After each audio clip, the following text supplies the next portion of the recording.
اگه یه روز وارد ایستگاه قطار شدی و دیدی جز خودت کسی توی ایستگاه نیست، دنبال ساعت دیواری بگرد. اگه عقربه‌های ساعت برعکس حرکت کردن، باید بدونی که دیگه توی دنیای خودت نیستی. حواستو جمع کن و کارایی که میگم انجام بده. سعی نکن از جایی که وارد ایستگاه شدی خارج شی، چون به جای بدتری میرسی.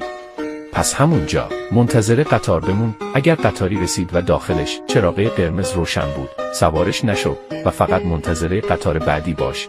که مسافری از قطار پیاده شد و مسیر خروجو ازت پرسید، جوابشو نده. اگه دیدی مسافر نزدیک شد و شروع به خندیدن کرد، اصلا به صورتش نگاه نکن و ازش فاصله بگیر. وقتی قطار بعدی رسید سوار شو و یه جایی خالی پیدا کن. مواظب باش، هیچ کدوم از مسافرها انسان نیستن، پس باهاشون صحبت نکن. هر وقت توی مسیر صدای آژیر اضطراری رو شنیدی، واکنشی نشون نده. اونا صدا رو نمیشنون، چون این آژیر برای توئه. آروم از صندلیت بلند شو و به سمت انتهای قطار برو. که تو مسیر مسئول قطار تو رو دید و ازت خواست به صندلیت برگردی، بهش توجه نکن و به مسیرت ادامه بده. وقتی به انتها رسیدی، دریچه یه روی زمین رو باز کن و وارد شو. اونجا دسته توقف اضطراری قطار رو میبینی، قطار رو متوقف کن. حالا باید عجله کنی و قبل رسیدن اونا از قطار خارج شی تا به واقعیت برگردی، وگرنه برای همیشه اونجا گیر میافتی.